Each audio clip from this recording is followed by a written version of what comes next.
আজকে আমি আপনাদের এই ভিডিওর মাধ্যমে দেখাবো যে কিভাবে আপনার ফেসবুকের পেজ কিভাবে ডিলিট করবেন। আপনার হয়তো একাধিক পেজ রয়েছে আপনার প্রোফাইলের মধ্যে, তাহলে কিভাবে ডিলিট করবেন সেটাই দেখাবো। তার জন্য আপনাদের ফেসবুকের অ্যাপটিকে ওপেন করতে হবে। ওপেন করার পর এখান থেকে দেখতে পারবেন আপনাদের এরকম ইন্টারফেস কিন্তু দেখাচ্ছে। এবার নিচের দিকে কি করবেন, এই প্রোফাইলের এই 3 লাইন অপশনে ক্লিক করতে হবে। এবার এটাতে যখন আপনার ক্লিক করে দেবেন, ক্লিক করার পর এরকম ইন্টারফেস দেখাবে। এখানে উপরের দিকে কি করবেন, সিম্পল প্রসেস, এখানে আপনার ফেসবুকের পেজে এখানে সুইচ হয়ে যাবেন। সুইচের অপশন দেবে, যেটা রয়েছে সেটাতে সুইচ হয়ে যান। আমি এখান থেকে সুইচ হয়ে যাচ্ছি, আপনারা সুইচ হয়ে যান। বা সুইচ আপনাদের এখান থেকে কিন্তু হচ্ছে আপনাদের পেজটি। এবার হয়ে যাওয়ার পর এখানে কি করবেন, নিচের দিকে দেখতে পারবেন আপনাদের এখানে প্রোফাইলের এখানে 3 লাইনের অপশন দেবে। এই অপশনে ক্লিক করতে হবে আপনাদের নিচের দিকে। এবার এটাতে যখন আপনারা ক্লিক করবেন, ক্লিক করার পর এখান থেকে দেখতে পারবেন আপনাদের এইরকম একটি ইন্টারফেস শো করবে। এবার এখানে আপনারা কি করবেন, উপরের দিকে সেটিংস এ ক্লিক করতে হবে আপনাদের।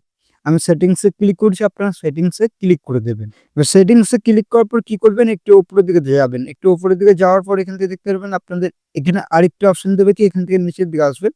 আসার পর দেখবেন এখানে অ্যাক্সেস অ্যান্ড কন্ট্রোল বলে দেওয়া থাকবে। এখানে ইওর ইনফরমেশন এখানে পেয়ে যাবেন আপনার অ্যাক্সেস অ্যান্ড কন্ট্রোল। এই অপশনে ক্লিক করে দেবেন। ক্লিক করার পর এখানে কি বলেছে আপনাদের ডিঅ্যাক্টিভেট পেজ, আনপাবলিশড পেজ। এখান থেকে দেখতে পারবেন আপনাদের আরেকটা অপশন থাকবে, কি পেজ ডিলিটের অপশন। যেহেতু আপনারা পেজটিকে ডিলিট করবেন তার জন্য এই অপশনে সিলেক্ট করবেন, করার পর কন্টিনিউ অপশনে ক্লিক করে দিন। নতুন প্রসেসে কিন্তু আপনারা এরকম ভাবে কিন্তু করতে পারবেন। এবার এখানে আপনাদের জিজ্ঞেস করছে যে কি কারণের জন্য আপনাদের পেজটিকে ডিলিট করবেন। সেটা আপনাদের বলছে। হতে পারে এখানে আপনাদের প্রাইভেসির কারণে বা সেফটির কারণে, হতে পারে আপনাদের পেজ হয়তো আপনারা ব্যবহার করতে চান না, সেরকম হতে পারে। আর না করতে চাইলে এখানে শুধু কন্টিনিউ অপশনে ক্লিক করুন। যেকোনো একটা অপশনে ক্লিক করুন। আপনার কোনো ইনফরমেশন যদি পেজের মধ্যে থাকে সেগুলো কিন্তু আপনারা ডাউনলোড করে নিতে পারবেন। এবার যেহেতু আমি কি করব, পেজটিকে ডাইরেক্টলি পার্মানেন্ট আমি কিন্তু ডিলিট করব, তার জন্য আমি এখানে সিম্পলি কন্টিনিউ অপশনে ক্লিক করছি। আপনারা ক্লিক করে দেবেন। এখানে আপনাদের কি বলছে, যে আইডিটি রয়েছে বা যে আইডির মধ্যে আপনার পেজটি রয়েছে সেই আইডির পাসওয়ার্ডটি আপনাদের লাগবে, যেহেতু আমি পাসওয়ার্ডটিকে দিয়ে দিচ্ছি। আর পাসওয়ার্ড ভুলে গেলে কি করবেন, এখানে ফরগেট ইওর পাসওয়ার্ড অপশন দেওয়া থাকবে। অপশন ক্লিক করে আপনাদের পাসওয়ার্ডটিকে পরিবর্তন করে নিতে পারবেন, যেহেতু আমি এখানে পুরো পাসওয়ার্ড দিয়ে দিচ্ছি।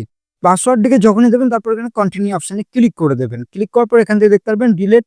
এখানে আপনাদের যে পেজের নাম ওটা দেখাবে। তারপর এখানে দেখতে পারবেন আপনাদের এখানে ইনফরমেশন গুলো সবই দেখাবে। এখানে কি বলেছে, আপনাদের পেজ কিন্তু এখানে 30 দিনের মধ্যে কিন্তু ডিলিট হয়ে যাবে। আর লগ ইন কিন্তু আপনারা করবেন না আপনার পেজটিকে। করার পর এখানে ডিলিট পেজে ক্লিক করে দিন।